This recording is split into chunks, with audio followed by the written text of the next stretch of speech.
예수로 나의 구주 삼고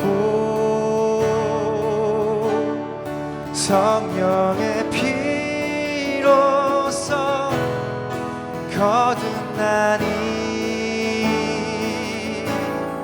이 세상에서 내 영혼이 하늘의 영광 누리로다.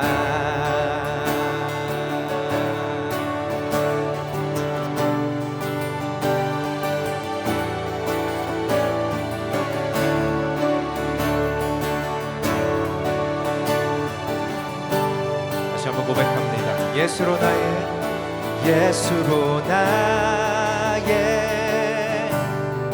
구주 삼고 성령과 피로써 거듭나니 이 세상에서 내 영혼이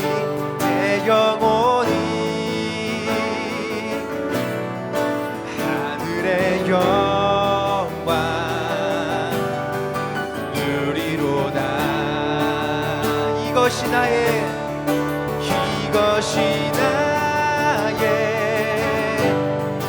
간증이요,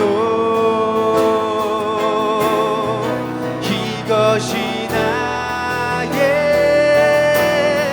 찬송일세. 나 사는 동안 끊임없이 구주를 찬송하리로다. 할렐루야. 우리 신실하신 하나님을 다시 한번 고백합니다. 주 안에 기쁨 누림으로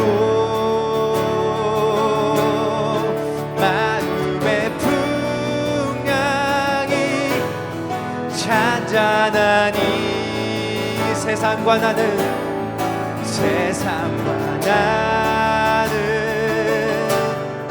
갖고 덮고 구속한 주만 보이도다. 이것이 나의 간증입니다. 이것이 나의 간증이요, 이것이 나의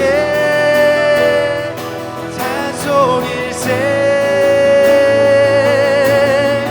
나 사는 동안 끊임없이 우리 구주를 찬송하리로다. 바로 이것이 나의 간증입니다. 이것이 나의 간증이요, 이것이 나의 찬송일세.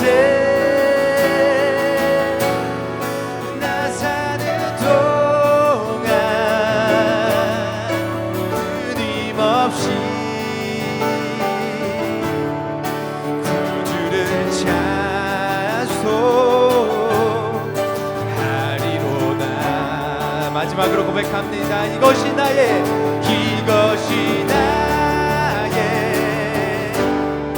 간증이요, 아멘. 이것이 나의 찬송일세. 나 사는 동안 끊임없이 구주를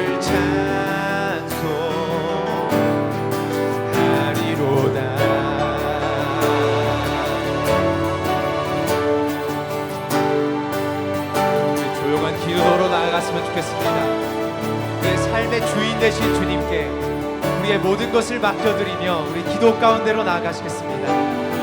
할렐루야. 주님, 우리의 간증 되신 주님, 나의 모든 삶을 주관하시는 주님께서 이 순간마다, 모든 순간마다 함께 하실 그 주님을 생각하며 나아가며 하나님 오셔서 통치하여 주옵소서.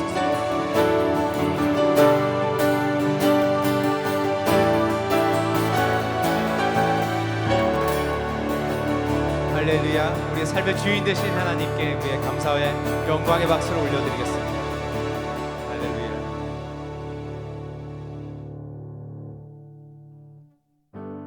주 사랑이 내 생명보다 귀하고 주 사랑이 파도보다 더 강해요. 세월이 가고 꽃이 시들어도 주 사랑 영원해. 주님 사랑 신실해. 주 사랑이 내 생명보다 귀하고 주 사랑이 파도보다 더 강해요.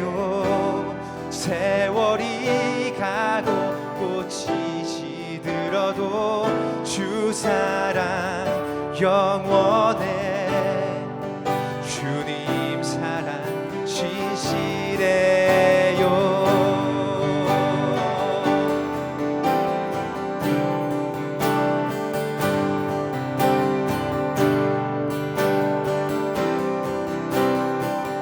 신실하신 주님을 찬양합니다. 주님은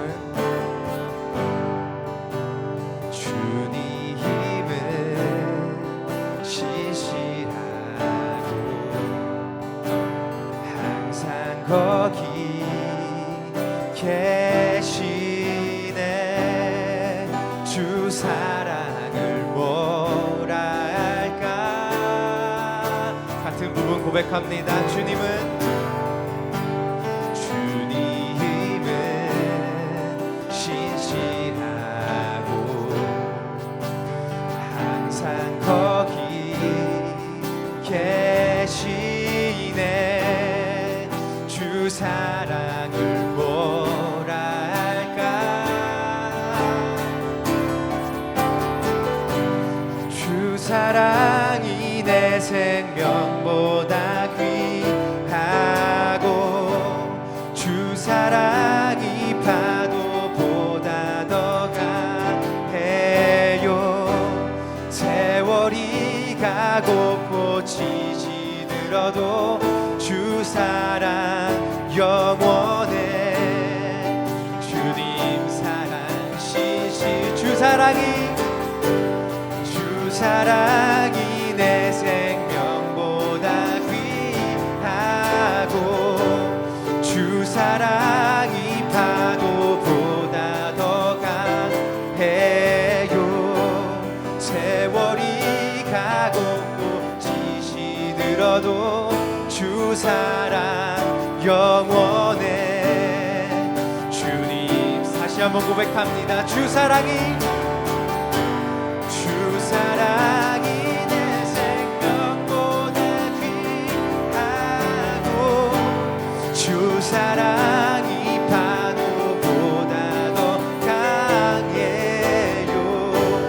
세월이 가고 꽃이 시들어도 주 사랑 영원해. 주님 사랑 주님의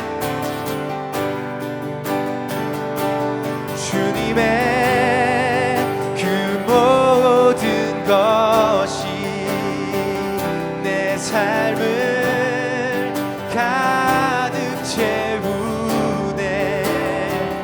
내 모든 갈증과 필요 주 사랑으로 만족시키니 부족함 없네.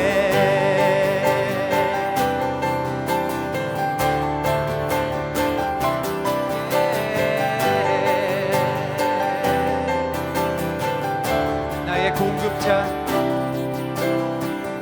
나의 공급자 또 내 생명 놀라우신 하나님 주 나의 상급 삶의 이유 놀라우신 하나님 놀라우신 하나님 주님의 그 모든 것이 내 삶을 가득 채우네. 내 모든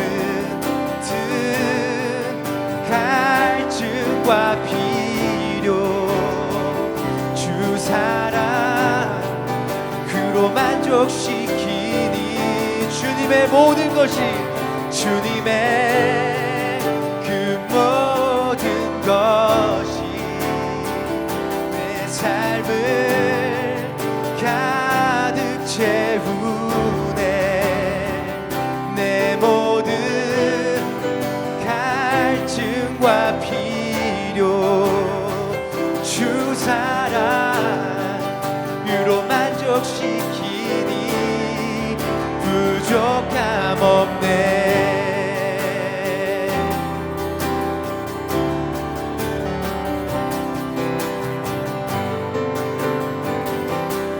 네, 2절 고백할게요. 내 주 위하여 내 죄 위하여 대속하신 놀라우신 하나님 다시 오실 왕 나의 모든 것 놀라우신 주님의 그 모든 것이 내 삶을 가득 채우네. 내 모든 갈증과 필요 주 사랑으로 만족시키니 주님의 그 모든 것이 내 삶을 가득 채우네. 모든 갈증과 필요 주 사랑으로 만족시키니 부족함 없네.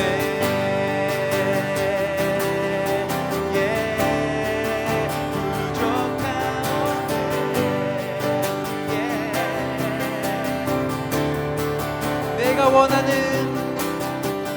내가 원하는 모든 것보다 부족함 없는 나의 주님 내가 말하고 아는 것보다 더욱더 놀라. 내가 원하는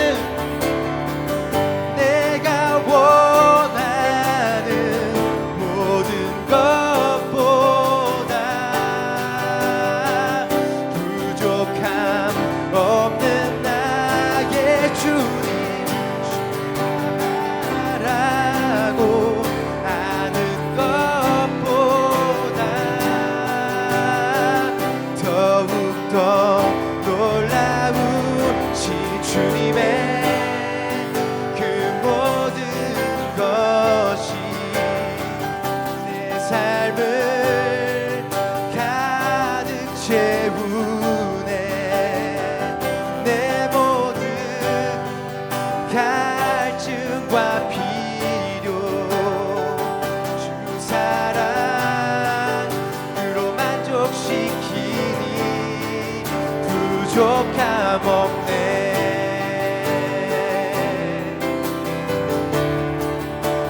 부족함 없네. 목소리로만 고백해 보시겠습니다.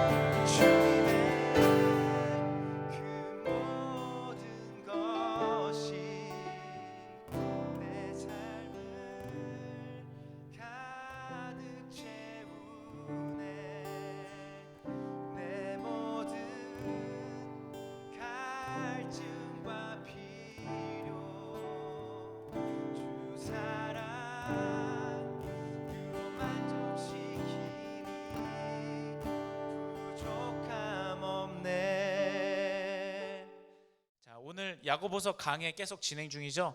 하나님께서 우리에게 주신 말씀은 신약 야고보서 3장 1절에서 12절 말씀입니다. 오늘 신약 374면 전후에 있는 야고보서 3장 1절에서 12절 말씀입니다.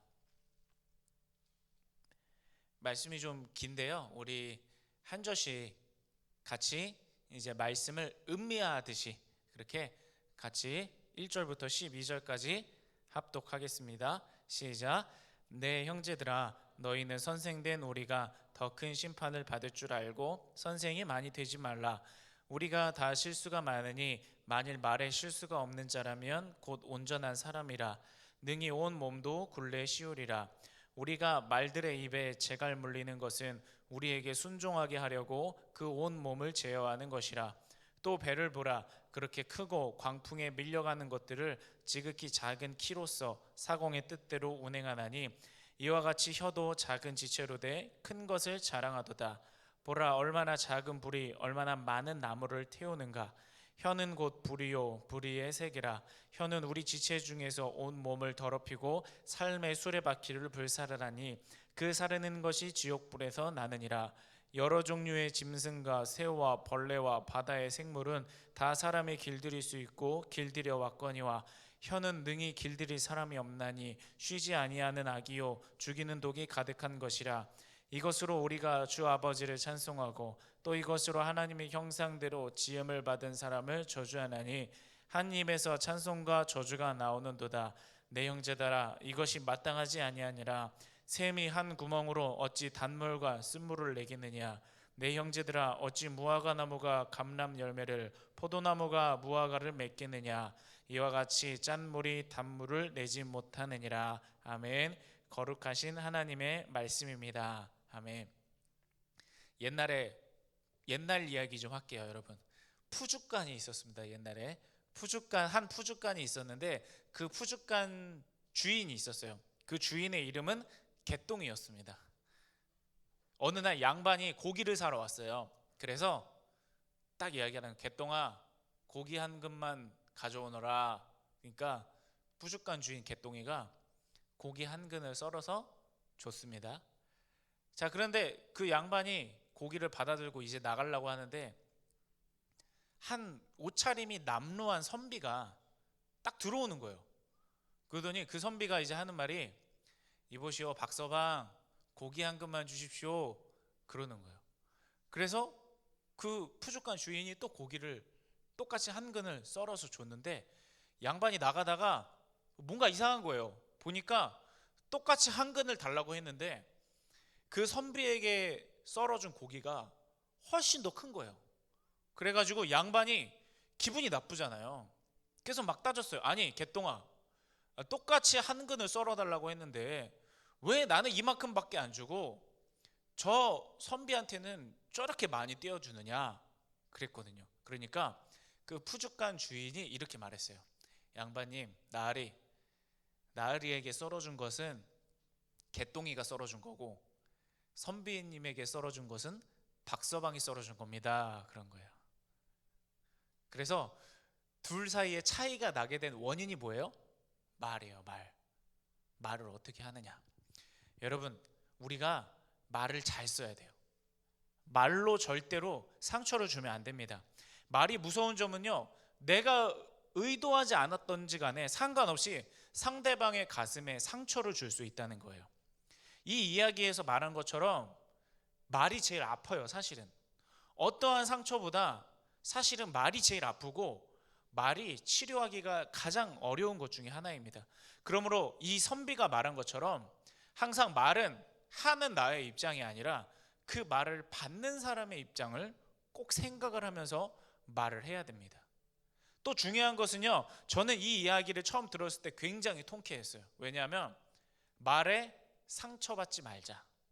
이 푸주간 주인이 그냥 상처받는 말을 들었을 때, 나를 상처 입히는 말을 내가 당했을 때 그냥 그거에 연연하고 그거에 그냥 끌려다니는 게 아니라 통쾌하게 받아 넘기잖아요. 통쾌하게 대처하잖아요. 그런 것처럼 우리 요즘 시대가 말이 난무하는 시대예요. 너무 말이 많고 너무 말을 많이 하고 또 너무 말을 많이 듣는 시대거든요. 그런데 이 시대 가운데 정말 이 선비처럼 말을 잘 해내고 또 이 푸주간 주인처럼 말을 재치 있게 또 잘 받아내고 대처하고 그런 통쾌함이 우리에게 필요한 것 같습니다. 오늘 하나님께서 우리에게 주신 야고보 본문 말씀을 통해서요, 말로 상처 주지 않고 말에 상처받지 않기라는 제목으로 말씀의 교훈을 전하려고 합니다. 말씀을 통해서 이 시대에 그리스도인으로서의 마음 지키기, 말을 하고 말을 들었을 때 내가 예수님의 사람으로서 어떻게 마음을 지키고 생각을 지켜야 되는가, 그것을 살펴볼 거예요. 그럼을 통해서 여러분의 앞으로의 많은 삶들이 말 때문에 끌려다니는 삶이 아니라 오히려 말로 인해서 여러분들이 하나님의 은혜를 얻는 사람들이 될 수 있기를 주님의 이름으로 축복합니다. 자, 차례차례 교훈을 살펴볼게요. 먼저 야고보는요, 우리가 말 잘하는 선생이 굳이 되지 말라 이렇게 권면을 합니다.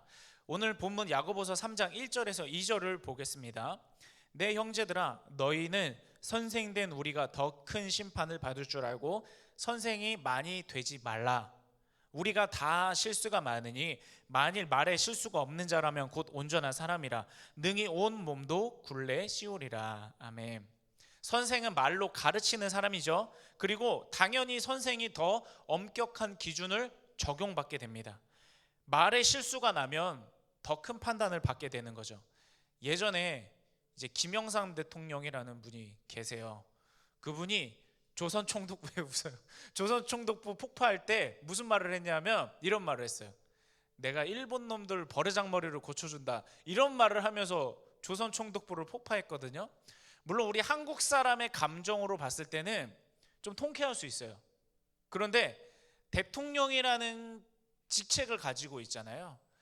그러니까 말을 조심했어야 되는데 그것 때문에 외교적 마찰이 일어났었던 그런 상황이 있습니다.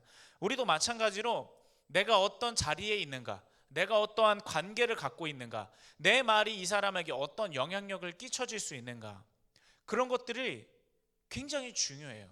우리가 그런 것들을 고려하면서 말해야 돼요. 뭐 이렇게 말할 수도 있겠죠. 그런 거 하나하나 신경 쓰면서 어떻게 다 말해요? 아니요, 하나님의 성경 말씀은요, 그렇게 조심스럽게 말을 하라고 기록하고 있어요. 말은 쉽게 뱉을 수 있지만 쉽게 뱉어서는 안 돼요. 굉장히 조심스럽게, 굉장히 많은 고려를 하면서 그 이야기를 내뱉어야 된다는 거예요. 우리도 말로 때로는 사람들에게 조언을 하기도 하고요, 의견을 내기도 하고 찬성과 반대를 하기도 하고 어떤 말에 보태기도 하고 또 어떤 때는요, 내가 의도적으로 강하게 내 의견을 말하기도 하지만 또는 은밀하게 그냥 내 의견대로 술술술술 흘러가게 조용조용 이렇게 말을 이야기할 때가 있죠. 자, 어쨌든지 간에 이 모든 말들은요, 우리가 하나님 앞에 다 판단받을 말들이에요. 그 말들이 나를 도와줄 수도 있지만 나를 공경에 처하게도 할 수 있습니다. 따라서 말에 대해서 우리는 굉장히 주의를 해야 돼요. 1900년대 한국 역사에서 굉장히 존경받는 목사님이 있는데요, 이용도 목사님이에요. 제가 그 목사님을 굉장히 존경하는데 그분의 호가 시무원이에요. 시무원. 그게 무슨 뜻이냐면 말을 하지 않는 것이 옳다라는 뜻이에요. 이분은요, 당대 최고의 부흥가였어요. 부흥사. 그러니까 말을 어마어마하게 잘했어요. 다른 사람들이 질투를 받을 정도로. 그런데 그렇게 말을 잘하면서도 말에 실수가 없었던 그 목사님이 자기의 호를 시무원이라고 지을 정도로 스스로 말을 삼가고 조심했다는 뜻이죠. 야고보서에도요, 똑같이 강력하게 이 말의 무서움을 굉장히 과격하다 싶을 정도로 강조하고 되풀이해서 이야기를 합니다. 세 가지의 예를 들거든요. 먼저 말의 비유를 들어요. 그 말은 이제 따그닥따그닥하는 네 발 달린 말, 그 말이에요. 그 말의 입에 재갈을 물리잖아요. 말을 길들이려면 그냥 올라탈 수 없잖아요. 길들여야 되잖아요. 그러면 입에 재갈을 물리고 거기에 고삐를 걸게 되는데, 재갈이 말의 몸에 비해서 굉장히 조그맣잖아요. 그런데 그 재갈을 하나 물림을 통해서 어떤 말이든지 주인의 명령을 듣게 돼 있어요. 또 배의 예시를 들거든요. 배도 마찬가지. 아무리 커다란 배도 여러분 배 밑에를 보면 그 배를 조절하는 방향 키 있죠. 그 키는 배의 몸집에 비해서 굉장히 조그매요. 그런데 그 조그마한 키가 커다란 배를 좌지우지한다는 거예요. 또 불의 예도 듭니다. 우리 산불이 났을 때 거의 대부분의 경우는요, 처음부터 큰 불이 나는 경우는 거의 없어요. 아주 작은 불씨, 아주 작은 불, 그게 옮겨 붙고 순식간에 번져서 며칠 동안 꺼지지 않는 커다란 산불이 되기도 하는 거예요.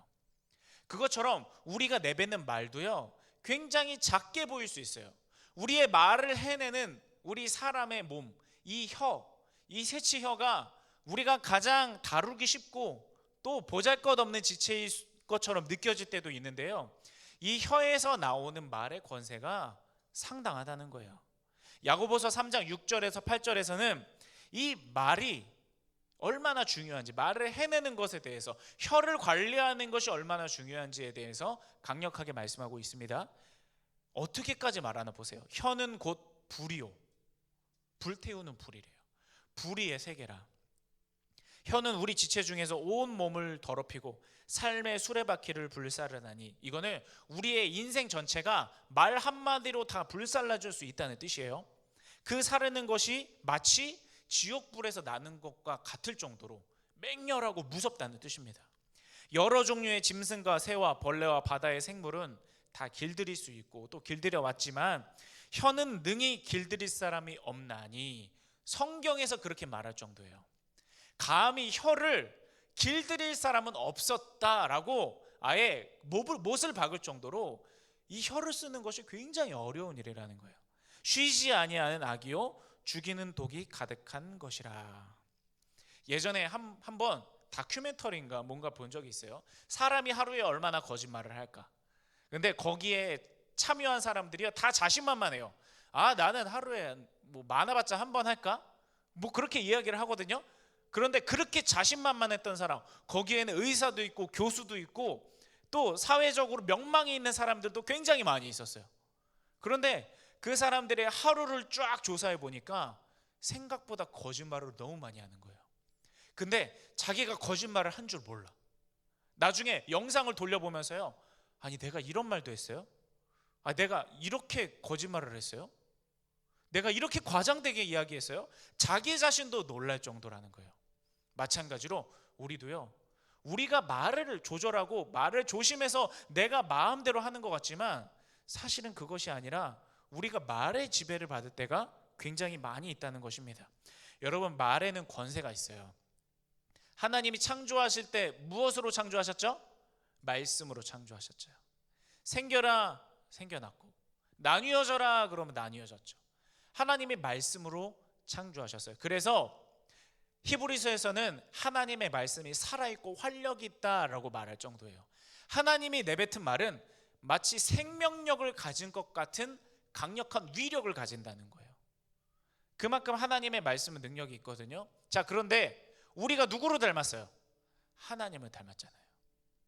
우리의 말에도 어느 정도의 권세가 있어요. 사실이에요. 그러므로 우리가 말로요, 부정적인 말을 하고 나 자신을 죽이는 말을 하고 상대방을 죽이는 말을 하면요, 그 말이 권세가 있어서 정말로 그렇게 돼요. 그런데 반면에 살리는 말 있죠. 내 자신을 살리는 말을 해야 돼요, 여러분. 나 자신에게 너무 야박하게 하지 마세요. 만용을 해서는 안 되지만 나 자신에 대해서 살리는 말을 아끼지 않았으면 좋겠어요. 나 자신을 살리는 말을 하고 상대방을 살리는 말을 하고 똑같은 것을 두고도 은혜롭게 말을 해내는 때때로 은혜롭게 포장해내는 연습, 그것들이 우리에게 필요합니다. 그러면 정말 그렇게 돼요. 왜냐하면 하나님께서 우리의 말을 들으시거든요. 그리고 그 말 가운데 하나님께서 역사하시거든요. 그러므로 우리는 말에 있어서 항상 주의를 해야 됩니다. 야고보서 3장 9절에서 12절의 내용을 제가 축약해서 말씀드리면요, 그래서 야고보는 이 말을 하는 것에 있어서 굉장히 주의를 하면서 또 예를 들어요. 뭐냐면, 어떻게 한 샘물에서 단물과 쓴물이 같이 나올 수 있겠습니까? 한 나무에서 어떻게 무화과 나무에서 포도나무가, 또는 포도나무에서 다른 열매가, 그렇게 한 나무에서 다른 열매가 맺히고 이 나무가 또 다른 종류의 열매를 또 맺고, 그런 일들이 어떻게 일어날 수 있겠습니까? 마찬가지로 우리의 한 입에서 어떻게 찬송과 또 하나님의 형상을 닮은 사람을 저주하는 말이 같이 나올 수 있겠습니까? 한 가지 말을 해야 됩니다. 찬송하는 말, 살리는 말, 좋은 말, 은혜로운 말, 그런 말들을 우리가 통일성 있게 해야, 우리가 한 샘에서 한 샘물을 내듯이 우리의 한 입에서 하나님께서 기뻐하시는 말들을 해내려고 할 때 그 말들이 우리의 삶을 풍성하게 하는 거예요. 그 말의 권세가 우리의 삶의 곳곳에 스며드는 겁니다. 그래서 시편 141편 3절에서는요, 이렇게 시편 기자가 말해요. 얼마나 말의 중요성을 알고 얼마나 말의 소중함을 알면, 여호와여 내 입에 파수꾼을 세워주세요. 하나님, 내 입을 지키는 무언가를 세워주세요. 내 입술을, 문을 지켜주세요. 그것처럼 아예 내 입술을 하나님 앞에 맡겨드리는 거예요. 여러분, 우리 하나님께서 기뻐하실 만한 말들을 많이 하는 우리가 되었으면 좋겠습니다. 내가 의도하던 또는 의도하지 않은 실수였던 내 말로 인해서 누군가가 상처받으면 안 돼요. 말의 잘못과 실수로 하나님의 영광이 가려지면 안 됩니다. 우리의 입술에 하나님 파수꾼을 세워주세요.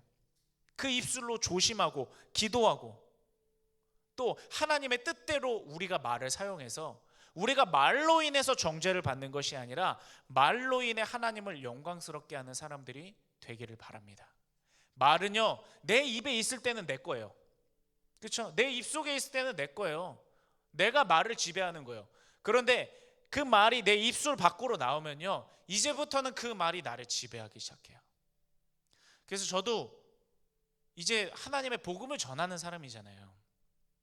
그래서 말에 대해서 매일매일 되돌아보고 새벽마다 회개를 해요. 정말 내가 정말 살얼음판을 걷듯이, 진짜 유리바닥으로 된 다리를 걷듯이 내 나름대로 조심을 하거든요. 그런데 잘 안 될 때가 있어요. 실수할 때가 있어요. 내 의도와는 다르게 좀 시간이 지나고 보면, 아, 이 말이 저 사람한테 이렇게 내 의도대로 안 들렸을 수도 있겠다. 아, 내가 좀 더 부드럽게 말했으면 좋았었겠다. 내가 좀 더 이렇게 해서 지혜롭게 말했더라면 참 좋았을 텐데. 제 자신도 얼마나 회개를 많이 하는지 몰라요. 그래서 요즘에는 정말 아예 말을 안 하려고 노력 중이에요.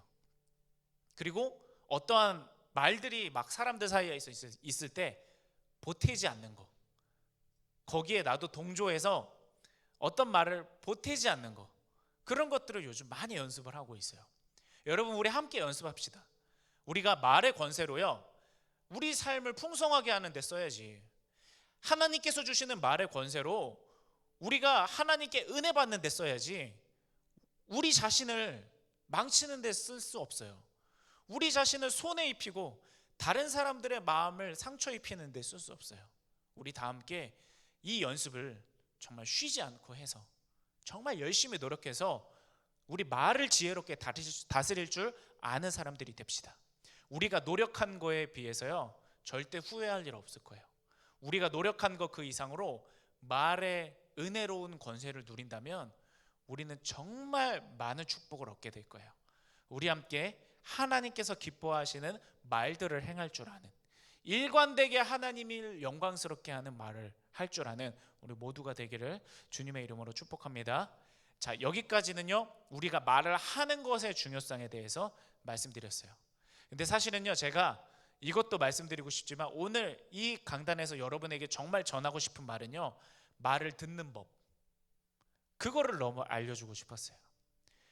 말로 상처를 주지 않지만 또 말에 우리가 상처를 받지 않고 지혜롭고 의연하게, 또 요즘 말로 쿨하게 탁탁 넘길 수 있고 받아낼 수 있고, 그런 말을 듣는 법을 여러분들에게 지금부터 전하려고 합니다. 자, 그것을 위해서 다윗의 사례를 우리가 살펴볼 필요가 있어요. 이제 다윗이 어린 꼬마였을 때, 소년이었을 때 이야기예요. 그때 이제 블레셋이라는 족속이 이스라엘에 쳐들어왔어요.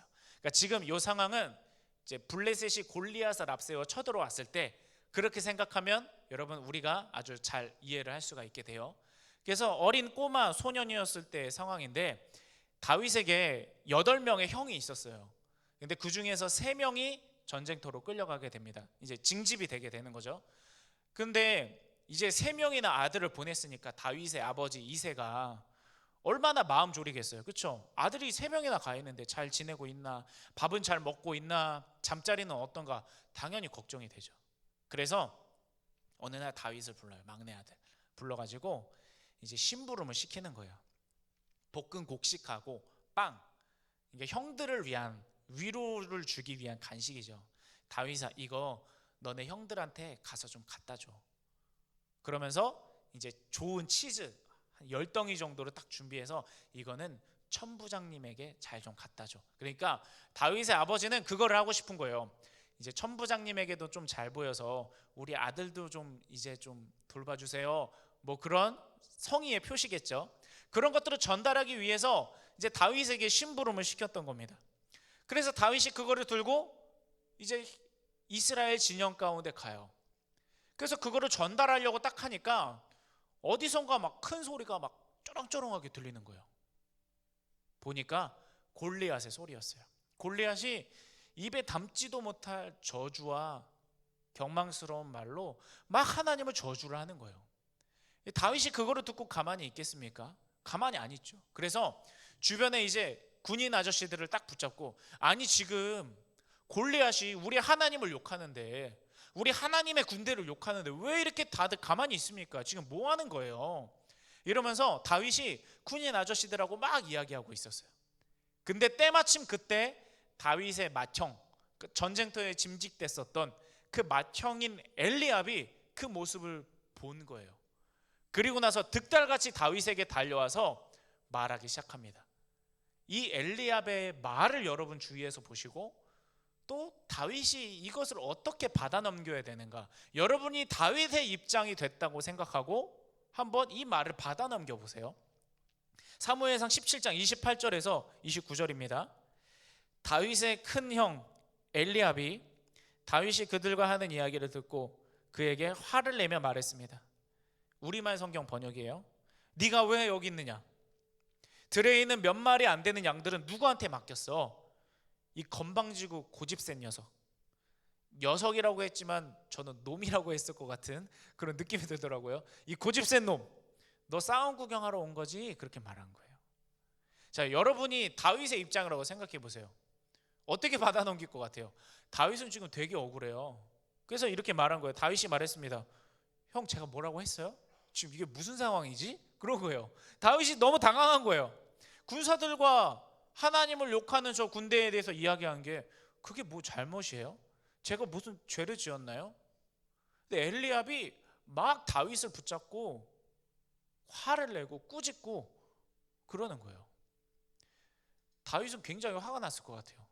나는 형들 주려고 심부름 온 건데, 나는 하나님을 위해서 지금 마음 가운데 거룩한 분노를 가지고 있는 건데, 왜 이런 나를 가지고 상황을 알지도 못하면서 왜 심부름하러 온 사람을 전쟁을 구경하러 왔다, 양들을 내팽개치고 고집스럽게 여기를 왔다, 이러한 말도 안 되는 모함을 하면서 나에게 억측을 부리느냐고요. 자, 여러분, 이 말은요 사실 엘리압이 열등감에서 나온 말이었어요. 이 사건 이전에 하나님께서 이제 사울 왕 대신에 새로운 왕을 세우기 위해서 사람을 선택해서 기름을 부으시거든요. 근데 이새의 집으로 사무엘 선지자를 보냈어요. 근데 엘리압은요 맏형인 자기가 당연히 기름 부음을 받을 줄 알았어. 차기 왕으로 선택될 줄 알았어요.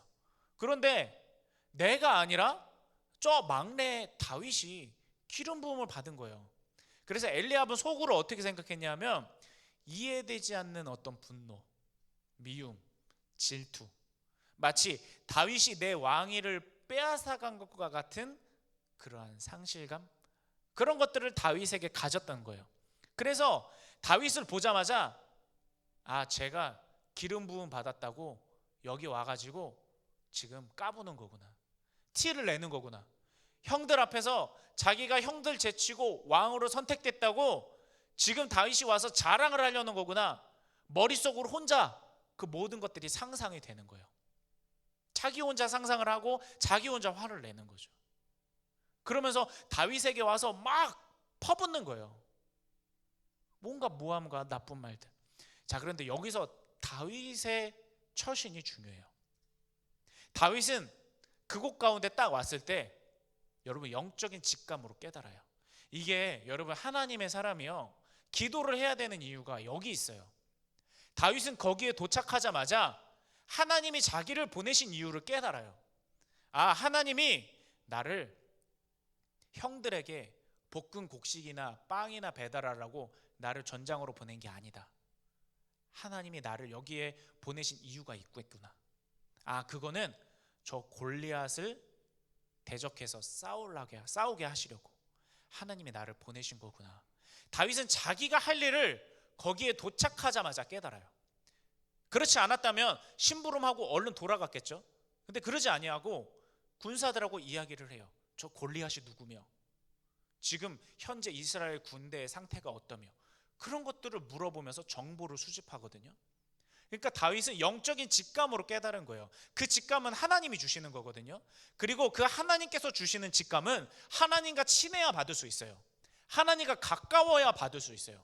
그래서 제가 주일 예배마다 수요 예배 때 나와서 하나님을 찾으라고 강권하는 거예요. 이 일주일의 중심에서 하나님을 잊어버리기 가장 좋은 이 순간에 하나님께 나와서 하나님과 가까워지고 하나님과 우리 사이에 가로막힌 뭔가를 치워버리고 청소하고 이물질을 제거하고 하나님과의 관계가 친해지는 거.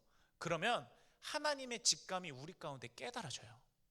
번개가 치는 것처럼 번뜩이면서 내 마음 가운데 생각이 일어나기 시작하고요, 내가 어떤 선택을 해야 되는지 전에는 아무리 생각해도 몰랐는데 너무도 쉽게 떠오르기 시작하고 길이 보이기 시작해요.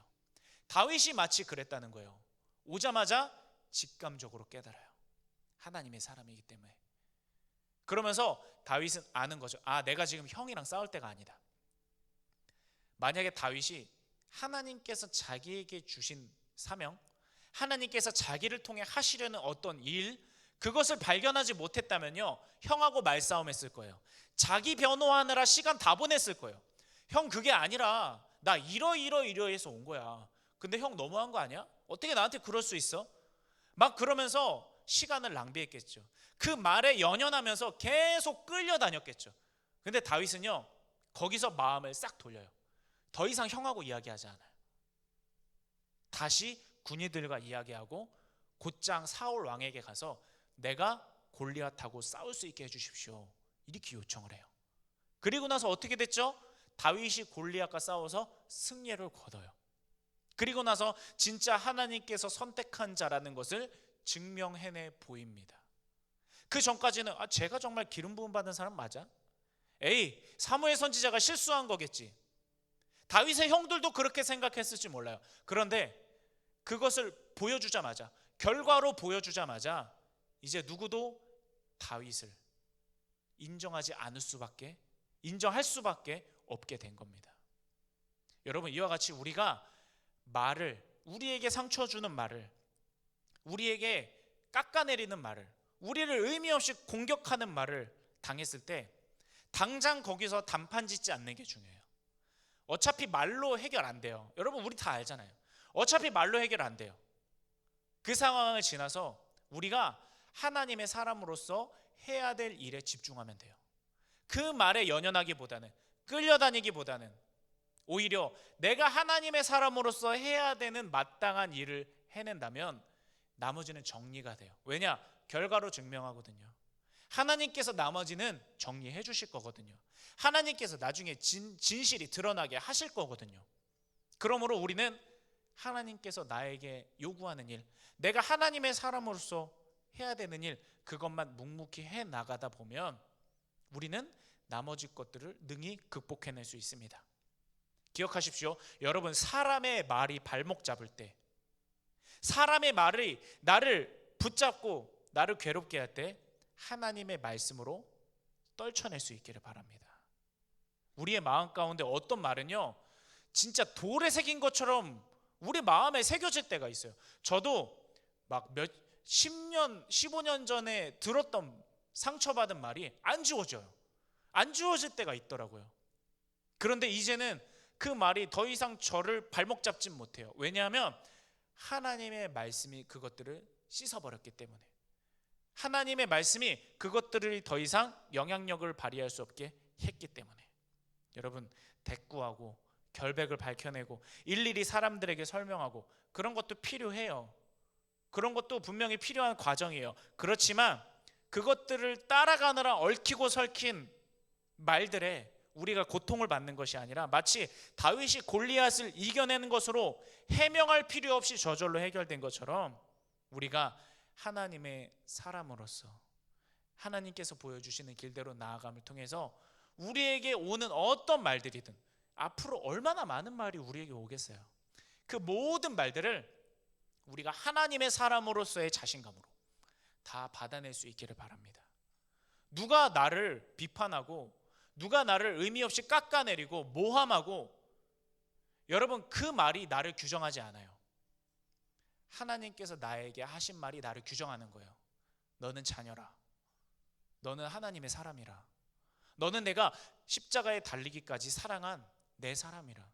여러분, 그 말씀이 진짜 우리의 모습이지 다른 사람이 우리를 규정하는 것에 흔들릴 필요 없습니다. 그럴 때 우리가 이 말씀에 대한 자신감을 갖고 하나님께서 주시는 직감을 가질 수 있을 때 모든 말들을 의연하게 받아 넘길 수 있을 겁니다. 말씀을 결론 맺습니다. 말로 상처 주지 않고 말로 상처받지 않는 일, 진짜 꿈 같은 일이죠. 말이 난무하는 이 시대에 우리에게 얼마나 간절한 것인지 몰라요. 아마 이 말씀을 우리가 듣고 지금 결단하잖아요. 말을 잘 사용해야 되겠다. 또는 말을 의연하게 내가 믿음으로 말씀으로 잘 받아 넘길 수 있는 사람이 돼야 되겠다. 결단은 하는데요, 사실 잘 안 될 거예요. 굉장히 많은 시간과 연습이 우리에게 필요할 겁니다. 실패도 많이 할 거예요. 그런데요, 여러분, 우리 포기하지 맙시다. 하나님께 기도하면서 사람에게 말하는 법을 배우고, 하나님께 말하면서 사람에게 말하는 법을 배우는 거예요. 또 하나님의 말씀을 들으면서 사람의 말을 듣는 법도 배우고, 모든 것은 다 하나님과의 관계에서 나오게 됩니다. 우리에게 그러한 저력이 생겨나기를 바랍니다. 그래서 하나님의 영광을 이뤄내는 거룩하고 강한 입술, 또 하나님의 의와 평강을 이루어내는 모든 말들을 의연하게 받아낼 수 있는 강한 마음, 지혜로운 귀, 그것들이 여러분 가운데 풍성하게 주어질 수 있게 되기를 주님의 이름으로 축복합니다. 아멘. 오늘 그것을 기억하면서 함께 찬양하고 우리 기도 제목들을 가지고 기도할 텐데요, 오늘 이곳에 계신 성령님이라는 제목으로 같이 찬양할 텐데요, 이 가사가 제 마음에 다가오더라고요. 어떤 찬양을 하면서 기도를 해야 될까? 근데 이 가사가 제 마음에 바뀌었어요. 주님보다 앞서지 않고, 그래, 맞다.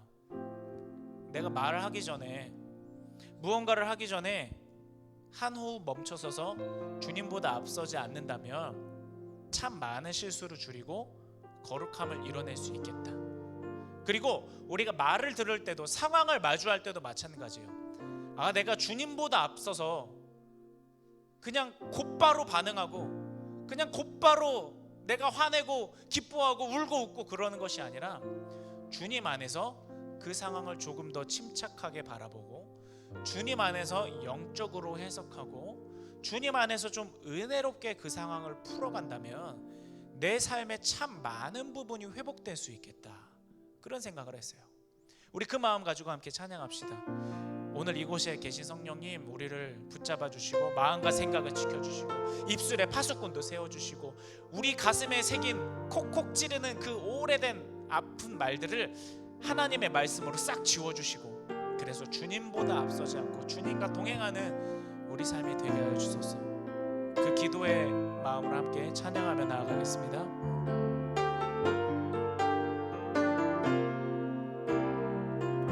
오늘 이곳에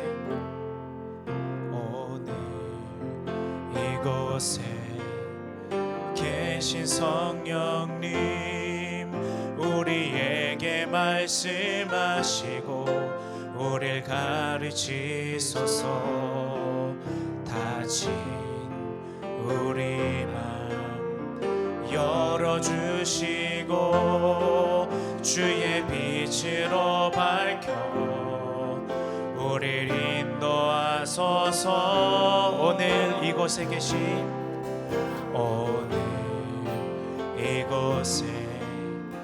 계신 성령님 우리에게 말씀하시고 우릴 가르치소서. 다시 우리 맘 열어주시고 주의 빛으로 밝혀 우릴 인도하소서. 주님보다 앞서지 않고 겸손하게 주님의 말씀 기다리니 주님 손에 우릴 드립니다. 사랑으로 인도하소. 주님보다 앞서지 않고 주님보다 앞서지 않고 겸손하게 주님의 말씀 기다리니 주님 손에 우릴 드립니다. 사랑으로 인도하소서. 주님보다 앞서지 않고 주님보다 앞서지 않고 겸손하게 주님의 말씀 기다리니 주님 손에 우릴 드립니다. 사랑으로 인도하소서. 한 번 더 고백합니다. 주님보다 앞서지 않고 겸손하게 주님의 말씀 기다리니 주님 손에 우릴 드립니다.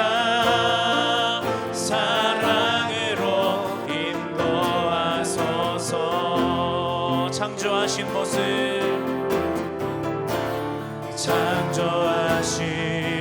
모습 이리 누리는 예수님답게 빚으소서. 주님보다 앞서지 않고